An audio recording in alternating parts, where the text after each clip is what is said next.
we want to continue the show here by looking at the broader region of West Asia, where, listen, where do we start? There's so many things going on. The ongoing genocide, the quote unquote ceasefire in Lebanon, and now, of course, the conflagration in Syria and the escalation of conflict there, all of which, of course, are sort of reinforcing on each other and on other countries as we have the sort of ongoing regional war, I guess is the best way to discuss it, given how interconnected it all is. So we are very honored to have with us here on the show once again, Giorgio Cafiero, who is the CEO of Gulf States Analytics. Giorgio, thanks so much for being back with us. Good to be with you. Well, great to have you here for a number of reasons. Thinking Syria, I think, is the thing that's on everyone's mind. There's obviously a million things that we could say here. One of the things I maybe want to start with is it feels like a very different moment, even though a lot of the issues internally to Syria are sort of the same. It's an ongoing conflict. But to see many of the countries, UAE and others, in the Gulf states especially, who had been very supportive of the opposition in different ways in the first round of the conflict in Syria, now at least rhetorically standing with Assad. I mean, how do you really see that? I mean, I know they've been normalizing, but how do you sort of see that? Is it just rhetoric? Would they still like to see Assad go? Or is it really kind of a new moment where the Gulf states are now not as keen to see the potential implications and fallout from an increased conflict in Syria? Yeah, I think it's really significant the extent to which we can observe a real change in how GCC states are responding to the unfreezing of the Syrian civil war late last month and this month compared to how they were responding in the sort of 2011 to 2015 period at the start of the Syrian crisis. I think probably the GCC state that's most important and most interesting to look at here is the United Arab Emirates. The UAE was one of the Arab countries that was supporting the opposition early on in the GCC crisis, in the Syria crisis, but not only within the GCC, but within the wider Arab world in the last 4 or 5 years or so. The UAE has really been the main country serving as sort of a hub for the renormalization process between the Assad government and other Arab governments. Abu Dhabi really has invested quite a bit of diplomatic energy into trying to shore up the Syrian government. The reasons why are important to look at. We can certainly get into that if you'd like, but the bottom line is the UAE has invested a lot in Assad since late 2018. The UAE has been putting on many different conferences to try to bring other Gulf states and other Arab states on board with plans for the redevelopment and reconstruction of post-conflict Syria. Bashar al-Assad himself has been paying visits to the UAE beginning in March 2022. So right now, the leadership in Abu Dhabi does not want to see the Syrian government fall. And also, when we look at some of the rebel factions that have been playing an important role in this ongoing offensive, which seems to continue gaining momentum and seems to have a lot of energy. Last week, there was their takeover of Aleppo. Just earlier today, the rebels took control of Hama. And given that some of these groups are ideologically tied to the Islamists and jihadists, the leadership in Abu Dhabi does not want to see groups like this in the Arab world taking control of parts of Syria, to say nothing about the prospects for these armed groups overthrowing the Syrian government. So right now, the UAE and certainly some other Arab states that were sympathetic to the opposition over a decade ago, they very much want to see Assad weather this storm. And I think they'll be supportive of the Syrian Arab army's efforts with the support of Russia to wage a counter-offensive. Now, that being said, none of these GCC states, I think, are going to get involved militarily, but that's not to negate the fact that they have very high stakes in what's going on in Syria right now. Mm-hmm. Now, I think that's important context, and it feels, and maybe I'm wrong about this, so I'm definitely open to your correction, that there's some of a connection too to what we've seen with the sort of Iran-Saudi rapprochement and Iran and the other Gulf states, that there's more of an alignment in the region. I mean, to see the Iranian foreign minister go from Damascus, then go to Turkey, then try to say we want to revive the Astana format, that whatever differences there may be between a lot of these countries, and I'm sure there's quite a few, that there might be a growing consensus amongst more countries in the Middle East that they need a more sort of peaceful regional dispensation, and many of the conflicts that have been taking place, over the past decade or so, are counterproductive. And it seems like maybe there's some synergy as well between Iran and some of the Arab states on this issue in a way that there hasn't been in the past also.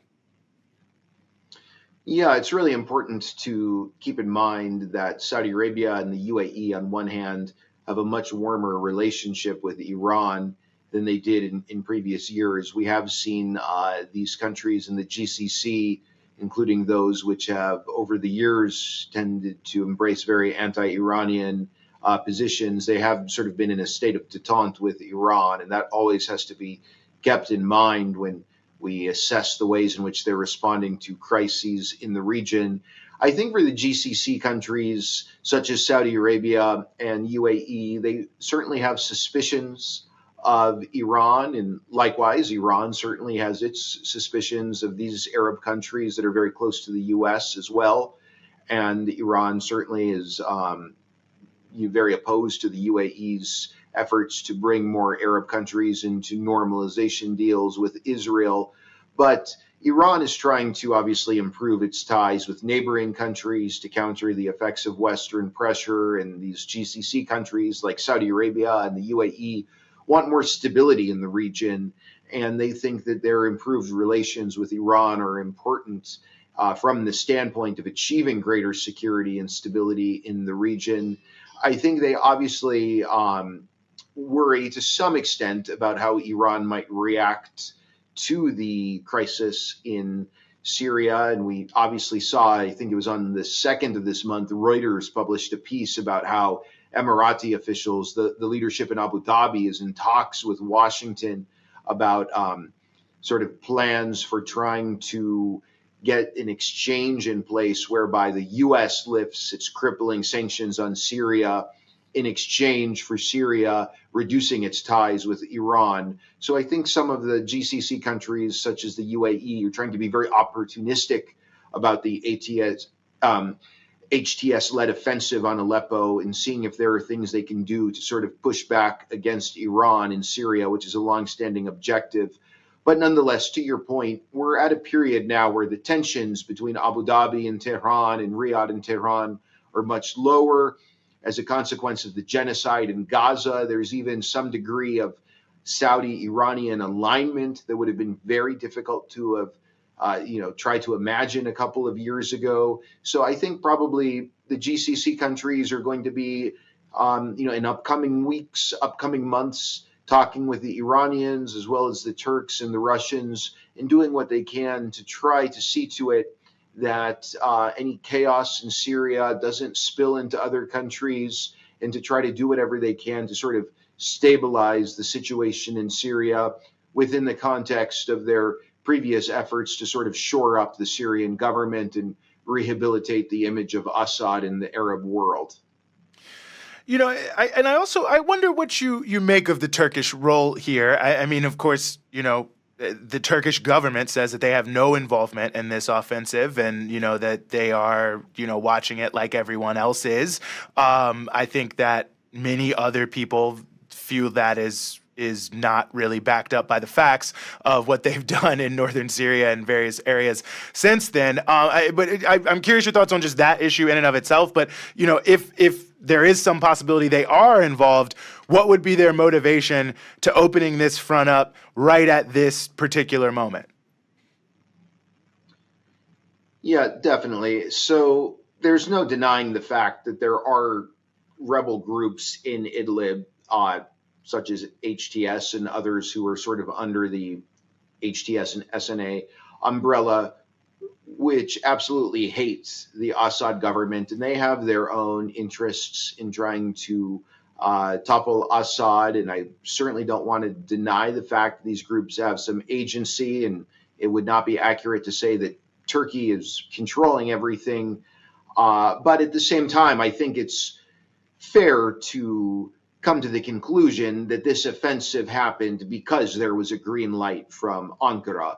At the end of the day, Syria's northwestern governorate of Idlib is kind of a Turkish protectorate, if you will. So to say that the Turkish government has nothing to do with what's going on would definitely be a stretch. But again, at the same time, to claim that this is all controlled by Turkey is also a misrepresentation of what's going on.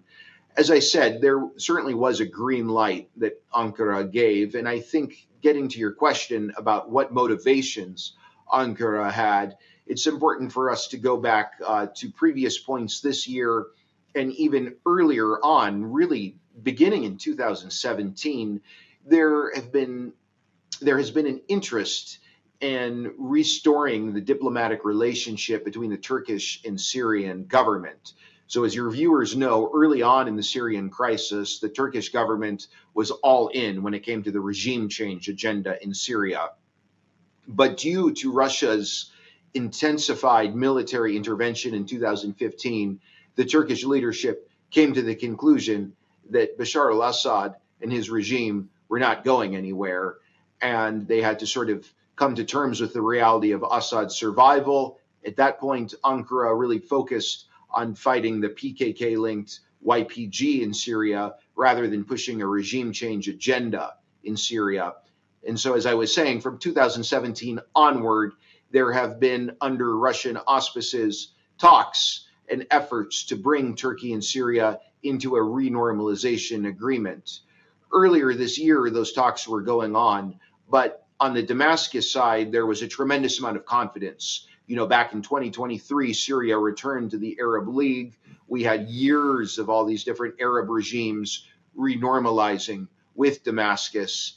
And so the Syrian leadership was very rigid and very firm, very maximalist in their demands to Ankara, basically saying we can renormalize relations, but these are going to be on the terms of Damascus, and we're not going to concede much, if anything at all, to the Turkish side. And that infuriated the Turkish government. The leadership in Ankara thought that the Syrian government needed to make real concessions to the Turkish side. And basically, we had a stalemate, and the normalization talks did not progress. So I think Ankara's motivation here was to greenlight this rebel offensive and let Assad's government know that if Damascus was not going to concede anything to Ankara and come to the talks with these very maximalist positions, Turkey had some cards to play that could make things very difficult for Assad's government. So on one level, I think this was about trying to enhance Turkey's bargaining power, not to overthrow the Syrian government, but to get Assad to come back to the negotiating table and concede more to Turkey than he was willing to do. A final point I'll add, though, is that it's possible for this rebel offensive to be, from the rebels' perspective, much more successful than Ankara expected. And if these rebels move on to Homs and possibly move on to Damascus and topple Assad's government, there's not going to be a government in Syria that Turkey can easily negotiate with. So I think policymakers in Ankara need to consider the possibility of this rebel offensive going much further than they had anticipated when they decided to greenlight it. No, I think that's all very relevant. Last couple of minutes here. I mean, this is speculative question, so it's hard to answer. But I mean, it does feel, you think from October 7th on that there's a real shifting sands here in the broader West Asian region. I mean, it feels like so many of the things that, and it's been changing for a while, but I'm 38, that the sort of rhythm you get used to of who's for who's against who, the different countries, the different borders even, that have their own history, that a lot of that is all just in flux now. And that so much of that was sort of ignited by this resurgence of the Palestinian cause after what took place on October 7th and what we've seen in the war between the Palestinians and Israel. I don't know what you think about that, or if you think this is a sort of broader inflection point moment for the region, but just curious your thoughts if you had any. Well, there are definitely some very important shifts taking place in the region.